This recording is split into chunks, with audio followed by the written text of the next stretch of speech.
30 വർഷത്തിന് ശേഷം ശ്രീ ജെറി അമൽദേവ് എന്ന സുപ്രസിദ്ധ കമ്പോസറും മ്യൂസിക് ഡയറക്ടറുമായ അദ്ദേഹത്തിനോട് വളരെ അവിചാരിതമായി ഇന്ന് കാണുവാനും അദ്ദേഹത്തിൻ്റെ 84ാം പിറന്നാളിൽ നിന്ന്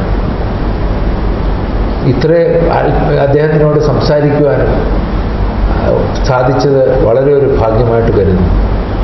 തരംഗിണി സ്റ്റുഡിയോ എന്ന ആ പ്രശസ്ത സ്ഥാപനത്തിൽ ശ്രീ ജെറി അമൽദേവിനെ 30 വർഷങ്ങൾക്ക് മുമ്പ് പലതവണയും പല പാട്ടുകളുടെയും പല കാസറ്റുകളുടെയും റെക്കോർഡിങ്ങിന് ഒരുമിച്ച് വർക്ക് ചെയ്ത ഞങ്ങൾക്ക് ഇന്ന് യാദൃച്ഛികമായിട്ട് ഇന്ന് കണ്ടുമുട്ടാൻ ഉണ്ടായത് ദൈവത്തിൻ്റെ അനുഗ്രഹം മാത്രമാണ്. It's wonderful, Satish. And I appreciate you saying that. Thank you, sir. ഞാൻ അങ്ങയോട് എനിക്കും ഇന്നും അറിയില്ലാത്ത ചില കാര്യങ്ങൾ ചോദിച്ചോട്ടെ?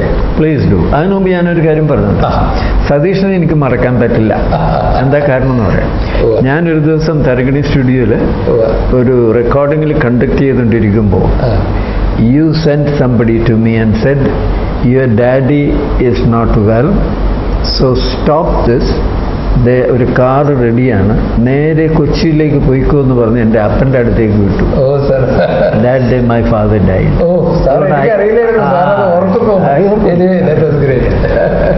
അപ്പോൾ അതിനുശേഷം ഇനി you can continue.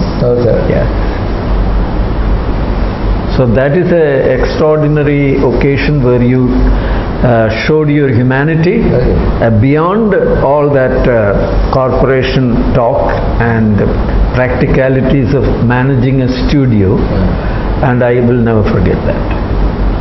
സത്യം പറഞ്ഞാൽ അന്നും ഇന്നും അങ്ങയെ ആരാധിക്കുന്ന ഒരാളാണ്. കാരണം അങ്ങയുടെ മ്യൂസിക്കിലുള്ള പാണ്ഡിത്യവും അങ്ങയുടെ സിൻസിയറിറ്റി, അങ്ങ് ഒരു പാട്ട് റെക്കോർഡ് ചെയ്യുമ്പോൾ അതിലേക്കുള്ള ഇൻവോൾവ്മെൻറ്റ്, ആ സിൻസിയറിറ്റിയും സത്യം പറഞ്ഞാൽ ഇന്നത്തെ പലരും കണ്ടു പഠിക്കേണ്ടതാണ്. മേ ബി കഴിഞ്ഞ ഒരു തലമുറയിലെ ഒരു അംഗമാണ് അദ്ദേഹം എന്ന് പറയുമെങ്കിലും അദ്ദേഹത്തിൻ്റെ പാട്ടുകൾ മലയാളം ഉള്ളിടത്തോളം കാലം, മ്യൂസിക് ഉള്ളിടത്തോളം കാലം ഒരു കാലത്തും അത് മാഞ്ഞു പോവില്ല. അതിൻ്റെ പ്രഭ ഒരിക്കലും അറിയില്ല. സാർ, അങ്ങയോട് എനിക്ക് വളരെ ചെറിയ ഒരു ചോദ്യം ചോദിക്കാനുണ്ട്. അങ്ങയുടെ ആദ്യത്തെ entry into the film field എങ്ങനെയായിരുന്നു, എവിടെയായിരുന്നു? അത് കുറച്ച് പുറകോട്ട് തന്നെ എനിക്ക് പോകേണ്ടി വരും. ഞാൻ 4ാമത്തെ വയസ്സ് മുതൽ വീട്ടിൽ പാടാൻ തുടങ്ങി. എൻ്റെ അമ്മാവന്മാർ ഹിന്ദി പാട്ടുകളാണ്. ഐ എം ടോക്കിംഗ് അബൌട്ട്, ഞാൻ ജനിച്ച 1939 ആകുമ്പോൾ എൻ്റെ childhood is in the 40s. അപ്പം അന്ന് സൈഗളും പങ്കജ് മല്ലിക്കും RC ബോറാലും മന്നാടയുടെ അമ്മാവനായ KC ഡേയും അങ്ങനെ കാനൻ ദേവി എന്നൊക്കെ പറയുന്ന പഴയ ഫസ്റ്റ് ലെയർ പാട്ടുകാരാണ്. സിനിമയുടെ ആദ്യകാല ആർട്ടിസ്റ്റുകളാണ് അന്ന് പാടിയിരുന്നതും എല്ലാം പ്രവർത്തിക്കുന്നത്. അപ്പോൾ എൻ്റെ അമ്മാവന്മാരെ ഈ റെക്കോർഡ് വാങ്ങിച്ചുകൊണ്ട് വന്നിട്ട് വീട്ടിൽ എന്താ കൊടുക്കുന്നത്, ഗ്രാമഫോൺ ഉണ്ടായിരുന്നുകൊണ്ട് അതെപ്പോഴും കേട്ടു. അപ്പം ഞങ്ങൾ വളർന്നത് കലൂരും എറണാകുളത്തൊക്കെ ആയിരുന്നെങ്കിലും പാട്ട് മുഴുവൻ ഹിന്ദിയാണ് കേട്ടത്. അങ്ങനെ എൻ്റെ തലയിൽ കൂടി ആ ഹിന്ദി പാട്ടുകൾ കയറിപ്പോയി. ഉദാഹരണത്തിന് സുന്നു സുന്നു കിഷൻ കല തന്ന തണ തത്തോ, ഇത് സൈകൾ പാടി പാട്ടാണ്. തന്നത്താന് വാക്കുകൾ ഓർമ്മയില്ല.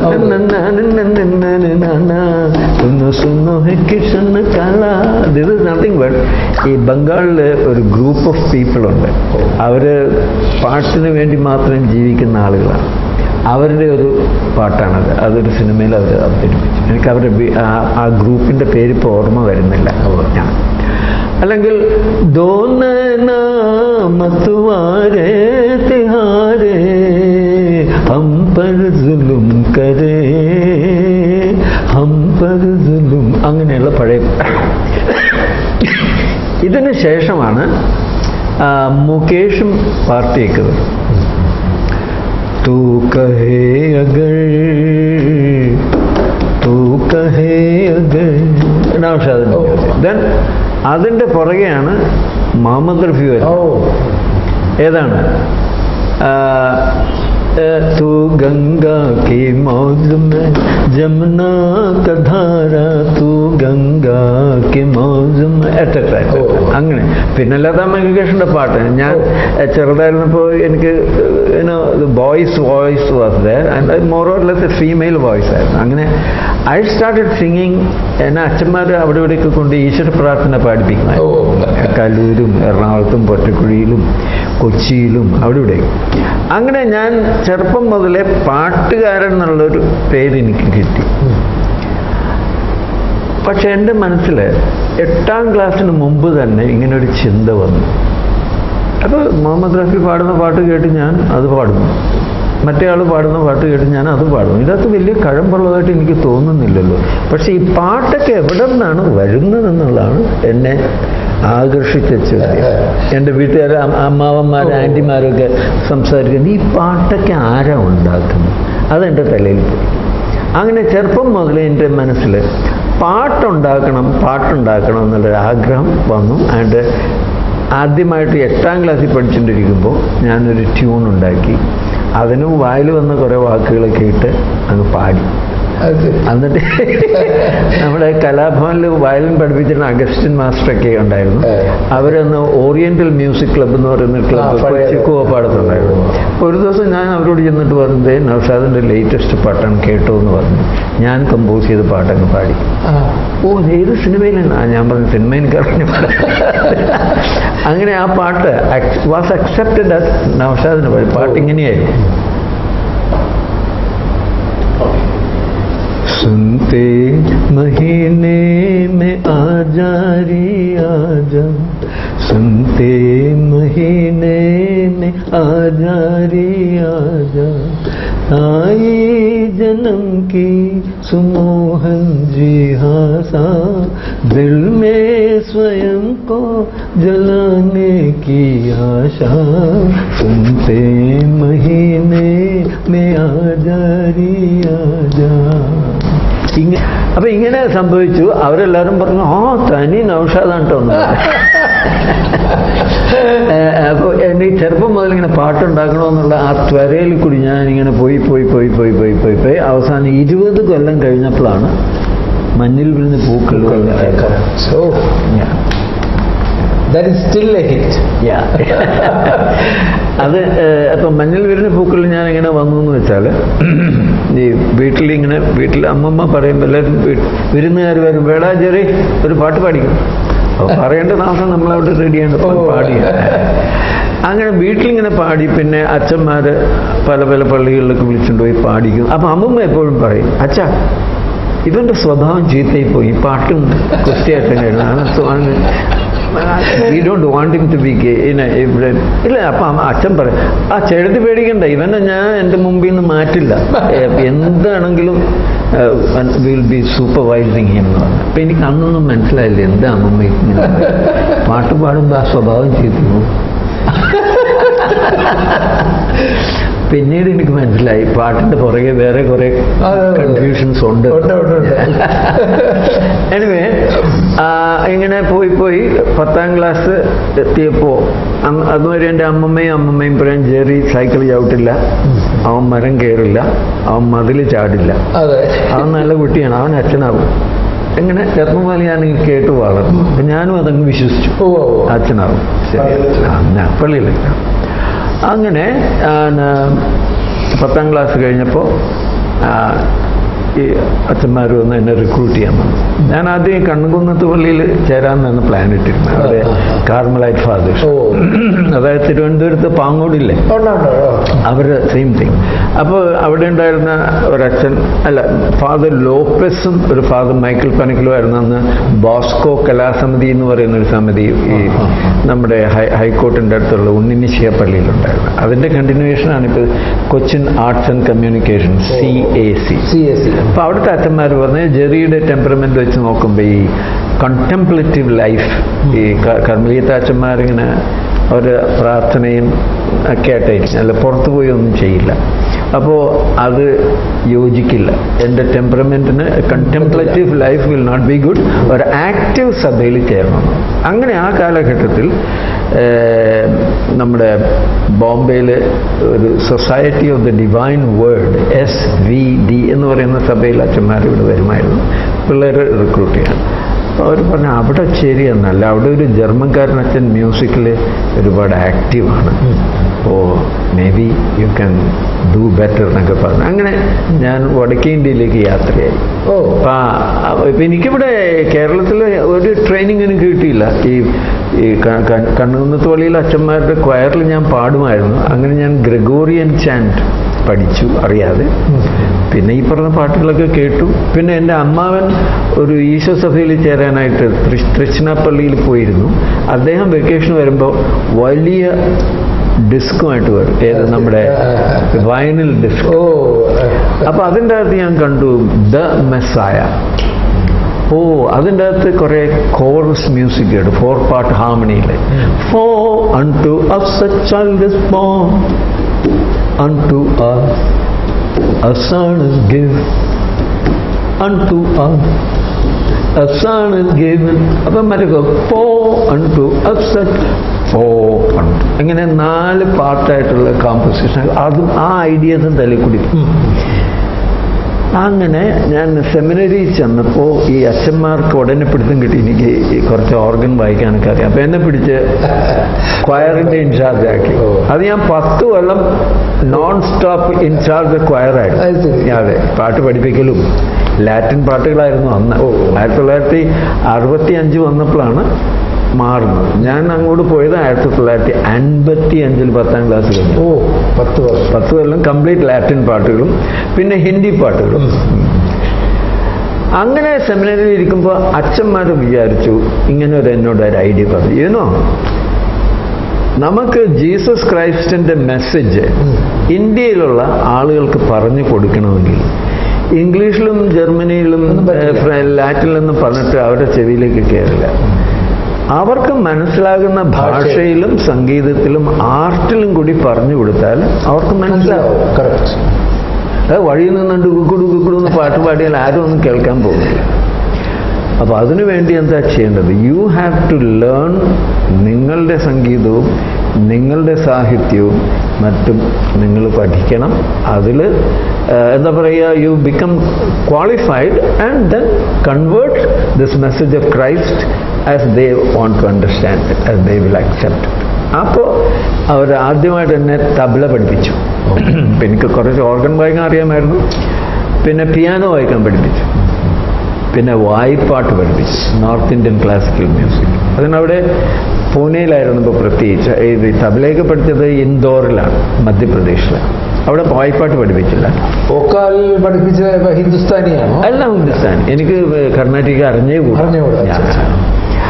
അപ്പോൾ അവിടെ വിഷ്ണു ദിഗംബർ സംഗീത് വിദ്യാലയം വിഷ്ണു ദിഗംബർ സംഗീത് വിദ്യാലയം എന്ന് പറഞ്ഞൊരു ചെറിയ സ്കൂളുണ്ടായിരുന്നു. അതിൻ്റെ മാനേജർ, അതിൻ്റെ പ്രണേതാവ്, അതിൻ്റെ ഉടമസ്ഥനോ ആയിരുന്നു മിസ്റ്റർ വിനായക് റാവു പട്വർദ്ധൻ എന്ന് പറയുന്ന ഒരു വേൾഡ് ഫേമസ് സിംഗറാണ്.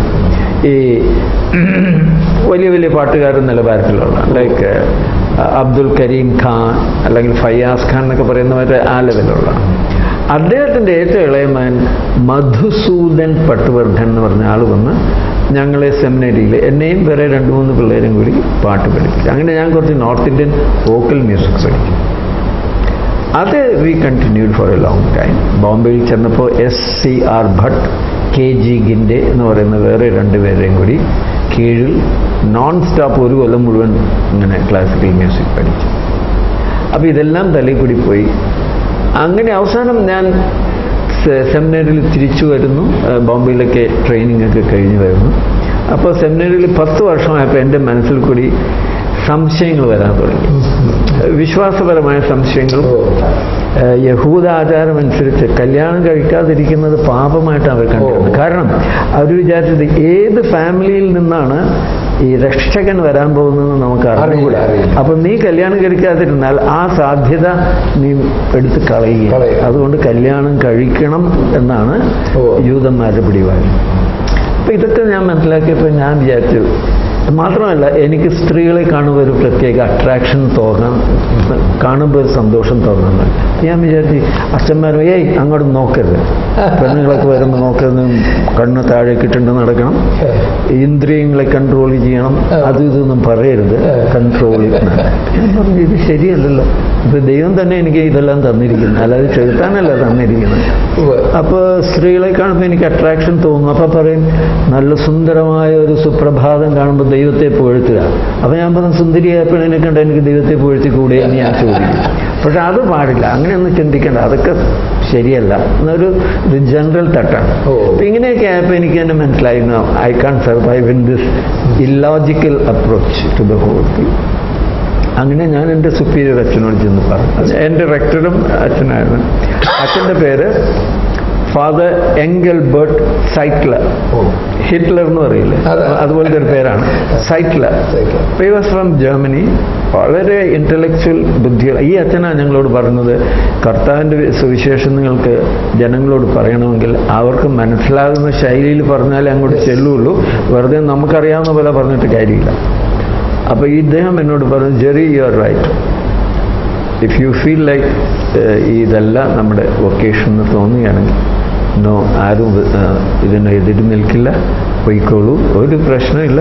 അവിടെ നിങ്ങളെ സഹായിക്കാൻ ഈ വേറൊരു അച്ഛനുണ്ട്, ഒരു ഫാദർ ലിയോ ക്രെമൻസ്കി എന്ന് പറയുന്ന ഒരു അച്ഛനുണ്ട്. അച്ഛൻ ജെറിക്ക് വേണ്ട സഹായങ്ങളൊക്കെ ചെയ്യും. അങ്ങനെ അച്ഛൻ എനിക്കൊരു ടിക്കറ്റും തന്നു, 800 രൂപയും തന്നു. എനിക്ക് ഇഷ്ടമുള്ള പുസ്തകങ്ങൾ കൊണ്ടുപോയി തോന്നുമ്പോൾ അവിടെ കുറേ മ്യൂസിക് ബുക്സൊക്കെ തന്നു. അതൊക്കെ ഞാൻ ബോംബെയിൽ ചെന്നു. അപ്പോൾ ഈ അച്ഛൻ പറഞ്ഞു, ജെറി പേടിക്കേണ്ട, ഇവിടെ പാട്ടിൽ ഇൻട്രസ്റ്റ് ഉള്ള എൻ്റെ ഒരു കൂട്ടുകാരനുണ്ട്, അദ്ദേഹം ഒരു ബാംഗ്ലൂരിയനാണ്. അദ്ദേഹത്തിന് ഫ്ലോറ ഫൗണ്ടനിലൊരു പേന കമ്പനിയുണ്ട്, അവിടെ ഗുമസ്തനായിട്ട്, since you write good English, അയാൾക്ക് ഇത് ഹെൽപ്ഫുൾ ആയിരുന്നു. പിന്നെ എന്തെങ്കിലും മ്യൂസിക്കൽ ഫംഗ്ഷൻ വരുമ്പോൾ he will let you go. അങ്ങനെ ഞാൻ അങ്ങനെയായി. അപ്പോൾ ഇങ്ങനെയാണ്.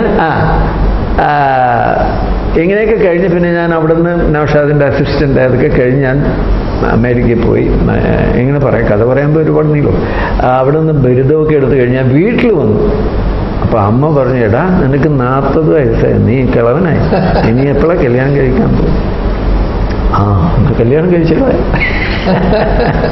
അങ്ങനെ പെണ്ണ് കണ്ട് കണ്ട് കണ്ട് കണ്ട് കണ്ട് ഓരോ സ്ഥലത്ത് പൈങ്കിളികളാണ് ഇവർ കാണിക്കുന്നത്. ആര്? ഈ മൂന്നാൻ എന്ന് പറഞ്ഞ ഒരാളില്ല, ഈ മിഡിൽ മാൻ പറയുന്നത്, അവിടെ ഒരു പൈങ്കിളി നമ്മൾ പോയി കാണാം. അവിടെ പോയി കണ്ടു കഴിയുമ്പോൾ ഇയാൾക്ക് ഒരു 100 രൂപ ഇട്ട് കൊടുക്കും. ഇങ്ങനെ പൈങ്കിളികളെ കാണിച്ച് അയാൾ നല്ല കാശുണ്ടാക്കി. പക്ഷെ നമുക്ക് ആരെയും കിട്ടിയില്ല. അവസാനം പോയി പാലാ വരെ പോയി. പാലായിൽ ചെന്നപ്പോൾ അവിടെ ഒരു വീട്ടിലൊരു പൈങ്കിളി ഇരിക്കുന്നു. ഷി വാസ് എഡ്യൂക്കേറ്റഡ്, നമ്മുടെ സെൻറ്റ് തെരേസാസ് കോളേജിൽ എറണാകുളത്ത് പഠിച്ചായിരുന്നു. അങ്ങനെ കാണുന്നു, പിടിക്കുന്നു, അങ്ങനെ കല്യാണം കഴിക്കുന്നു.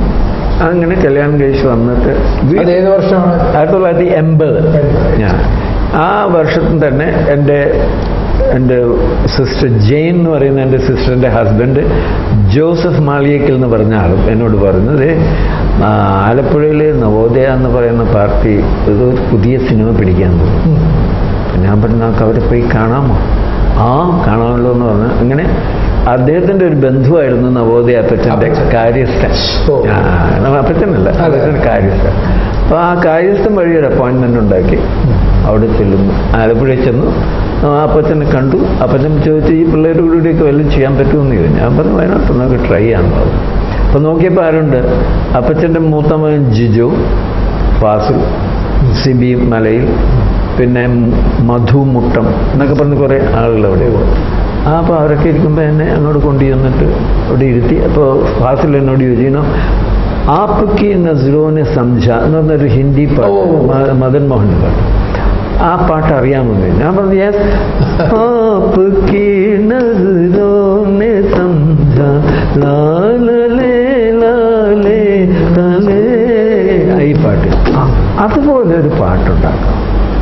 ഞാൻ ആപ്കി നസ്രോനെ സംജ യേ മേരി തൻഹായി ഹൈ.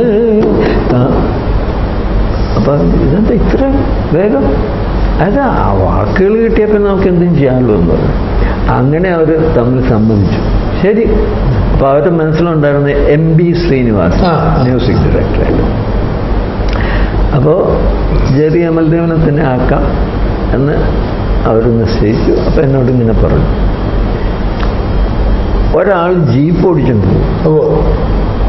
അപ്പോൾ പുറകിൽ നിന്ന് ഏതൊരു പെൺകുട്ടി അയാളെ വിളിക്കുന്നത് പോലെ ഇയാൾക്ക് തോന്നുന്നു. അതിനെന്ത് ചെയ്യും? അങ്ങനെ ഒരു പാട്ട് വരുന്നു. ഞാൻ പറഞ്ഞു, എങ്ങനെയാ പാട്ട്? എടാ മത്തായി, അങ്ങനെ വിളിക്കുന്നതാണോ? അല്ല അല്ല അല്ല, അങ്ങനെയല്ല. മുക്കുറ്റിപ്പൂവേ, അങ്ങനെ എന്തെങ്കിലുമൊക്കെ ആവാം. ഓ, മുക്കുറ്റിപ്പൂവെ വിളിക്കണ്ട.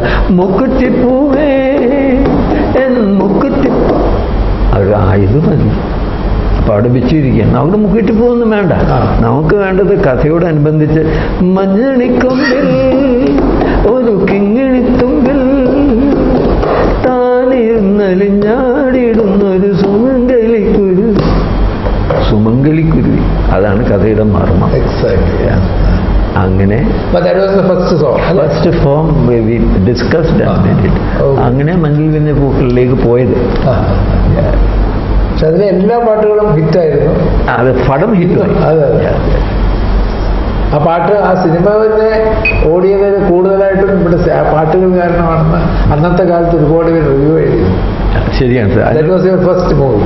അത് ശരിയാണ്. അതിൻ്റെ അകത്ത് ഒരു ചെറിയ ഡീറ്റെയിലും കൂടി ആഡ് ചെയ്യാം. ഇദ്ദേഹം നവോദയപ്പറ്റൻ പറയുന്നത് മകനാണ് ജീജോ എന്ന് പറഞ്ഞ ആളാണ് ഇങ്ങനെയൊരു സിനിമ ഉണ്ടാക്കണമെന്ന് ഇൻസിസ്റ്റ് ചെയ്യുന്നത്. അപ്പോൾ നവോദയപ്പച്ചൻ എടാ മണ്ട, പ്രേം നസീറും ഷീലയൊന്നും ഇല്ലാതെ ആളുകൾ സിനിമ ഒന്നും കാണില്ല. അപ്പോൾ ഇതൊന്നും പറയണ്ടല്ലോ. ഇല്ല പോലീസ് വല്ല പിള്ളേർ വഴിയെ പോകുന്ന പിള്ളേരൊക്കെ കൊണ്ട് ഹീറോ എന്ന് പറഞ്ഞാൽ ആരും വരില്ല. അപ്പോൾ എന്നാലും മകനെ സന്തോഷിപ്പിക്കാനായിട്ട് ഈ ചെറിയൊരു സിനിമ എടുത്തേക്കാന്ന് വിചാരിച്ചു. എന്നിട്ട് സിനിമ റിലീസ് ചെയ്തിട്ട് ആദ്യത്തെ 35 ദിവസം ആരും വന്നില്ല സിനിമ. 1-2 ദിനം.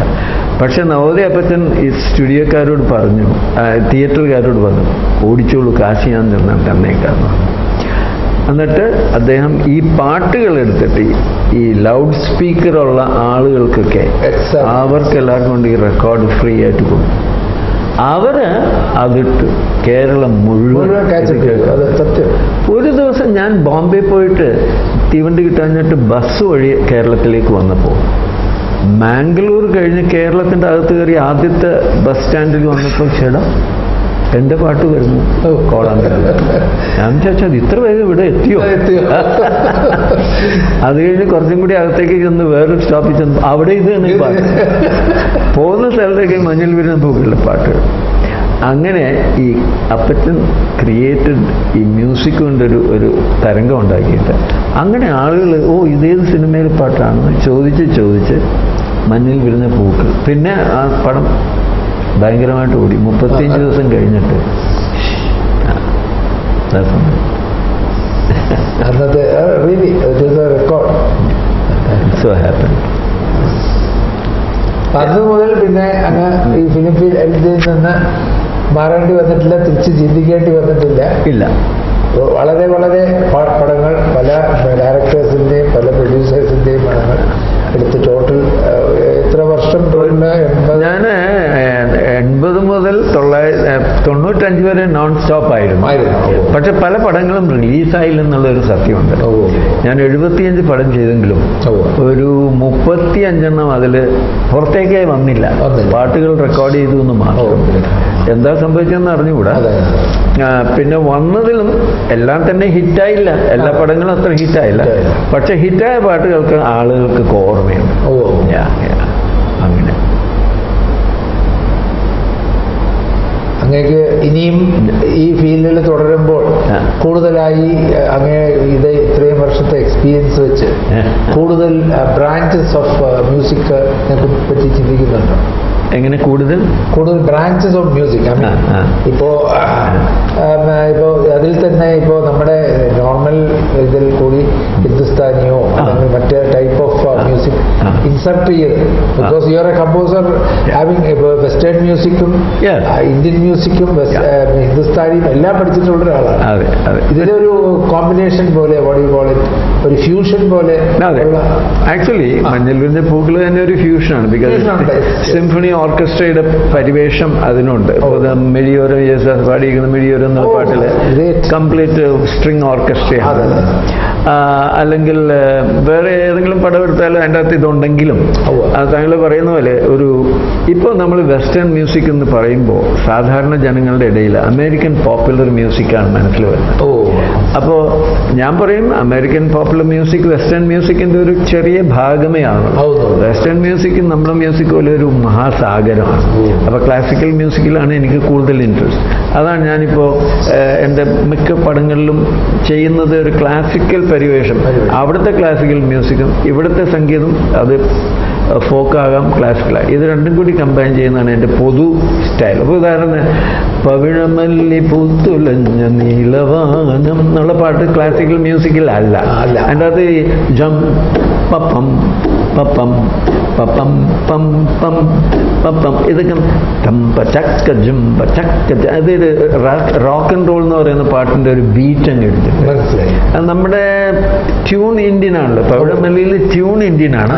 പവിഴമല്ലി പൂ തകിട താത താതി താത താത തീത തകിട താതി താത തീത തീത തീത താത താ. ഇതിനകത്ത് ഭയങ്കരമായിട്ടൊന്നുമില്ല. പക്ഷേ ഈ മിസ്റ്റർ ലിറിക്സ് എഴുതിയൊരു മഹാശയനുണ്ട്, അദ്ദേഹത്തിന്റെ പേര് മുല്ലനേഴി. പഴമല്ലിയുടെ ശക്തി ഇരിക്കുന്ന ആ ട്യൂണിലല്ല. ട്യൂൺ എഴുതി പഠിക്കാൻ അതൊന്നുമില്ല. പക്ഷേ ആ ഋതം പപ്പം പപ്പം പപ്പം പം പം അങ്ങനെ വരുമ്പോൾ ഒരു രസം. പക്ഷെ അതിൻ്റെ മോളിൽ കയറി മുല്ലനേഴി എന്ന് പറയുന്ന ഒരു സാധാരണ സ്കൂൾ ടീച്ചർ, അത് മഹാകവിയാണെന്നുള്ളതിൽ എനിക്ക് അറിഞ്ഞൂടെ. അപ്പം ഞാൻ എന്നെ ഈ ഡയറക്ടർ വിളിച്ചിട്ട് പോയി. ആരും നമ്മൾ സത്യനന്ദിക്കാണ് എന്നെ വിളിച്ചുകൊണ്ട് പോയി പത്മ തിയേറ്ററിൻ്റെ പുറകിലുള്ള ഒരു ചായക്കടയിലേക്ക് കൊണ്ടുപോയി. പറഞ്ഞു ഇവിടെ ഇപ്പോൾ ഒരാൾ വരും, അദ്ദേഹത്തിന് ട്യൂണെന്ന് പറഞ്ഞു. ഓ നല്ല കാര്യം. അങ്ങനെ ഞാൻ വിളിക്കുമ്പോൾ ഇദ്ദേഹം ഒരു മുഷിഞ്ഞ ഉടുപ്പും ഒരു സഞ്ചിയൊക്കെ ആയിട്ട് കഷണ്ടി തലയും വന്നു. ഞാൻ വിചാരിച്ച എൻ്റെ അമ്മോ പക്ഷെ മിണ്ടിയില്ല.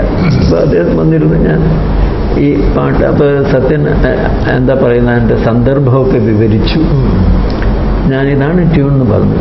തക്കിട്ട തത്തി തത്തി താത്തി താത്ത തീത്ത പല്ലവി പഠിക്കണം.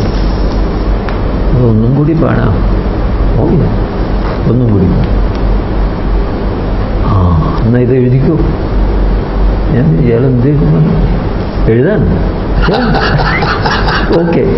പവിഴമല്ലി പൂത്തുലഞ്ഞ നീലവാൻ. ഞാൻ എഴുന്നേറ്റ്. ഓ അതായത് ഒരു കറക്ഷന്റെ ആവശ്യമില്ല. പറഞ്ഞ അൺബിലീവബിൾ. അങ്ങനെയാണ് ഒരു I am just saying all these tunes of mind are very simple. അതിൻ്റെ അകത്തൊന്നുമില്ല. പക്ഷേ ഈ ലിറിക്സ് വന്ന് കയറുമ്പോൾ some chemistry, some unbelievable thing happen. അതാണ് ഇപ്പം ബിച്ചു തിരുമയുടെ ലിറിക്സും എൻ്റെ ട്യൂണും കൂടി വരുമ്പോൾ എന്തോ സംഭവിക്കും. എല്ലാ പാട്ടും അങ്ങനെയാണ്. 1000 കണ്ണമായാലും ഏത് പാട്ടായാലും. So that is the story. അങ്ങയുടെ ഇപ്പോൾ ലേറ്റസ്റ്റ് ആയിട്ടുള്ള സിനിമകൾ കഴിഞ്ഞ ലാസ്റ്റ് ചെയ്തത് നോട്ടീസബിൾ ആയത് നമ്മുടെ ആക്ഷൻ ഹീറോ ബിജു. അതിൻ്റെ അകത്ത് നല്ല പാട്ടുകളുണ്ടായിരുന്നു. ഉദാഹരണത്തിന് ഒരു നല്ല ഗസലുണ്ടായിരുന്നു. ഊഞ്ഞാലിലാടി വന്ന് കിനാവെങ്ങു മാഞ്ഞു പൂമാരി പെയ്ത പൊയ്ക പോലും മിഴി നിറഞ്ഞു പോ കാർമേഘമാർന്ന എന്നൊക്കെ പറഞ്ഞ നല്ലൊരു ഗസലുണ്ട്.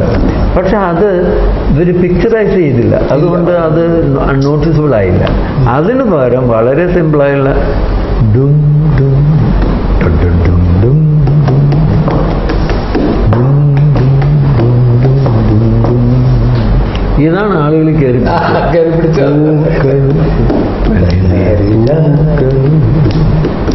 നീയും കാണുന്നുണ്ടോ അങ്ങനെ ലേറ്റസ്റ്റ് പറയാവുന്ന പാട്ട്. ഇതിനു ശേഷം പടങ്ങൾ വന്നെങ്കിലും ഏറ്റില്ല. അങ്ങയുടെ മ്യൂസിക് ജീവിതം ഇനി വളരെയേറെ മുമ്പോട്ട് പോകാനുണ്ട്. അങ്ങ് ഇതുവരെ ചെയ്ത പാട്ടുകളെക്കാളും വളരെ വലിയ, വളരെ നല്ല, വളരെ സുഖകരമായ ക്ലാസിക്കൽ റെക്കോർഡ്സ് ഇനിയും വരും എന്ന് വിശ്വസിക്കുന്നവരാണ് ഞങ്ങൾ. വണ്ടർഫുൾ. അപ്പോൾ അതിന് ദൈവം ഇടവരുത്തട്ടെ എന്ന് ആശംസിച്ചുകൊണ്ട്, ആഗ്രഹിച്ചുകൊണ്ട്, പ്രാർത്ഥിച്ചുകൊണ്ട് അങ്ങയുടെ ഈ 84-ാം പിറന്നാളിൻ്റെ സന്തോഷം അങ്ങയോടൊപ്പം പങ്കെടുക്കുന്നു. May God bless you, sir. Thank you, Satish. You are big hearted. Thank you. All of you.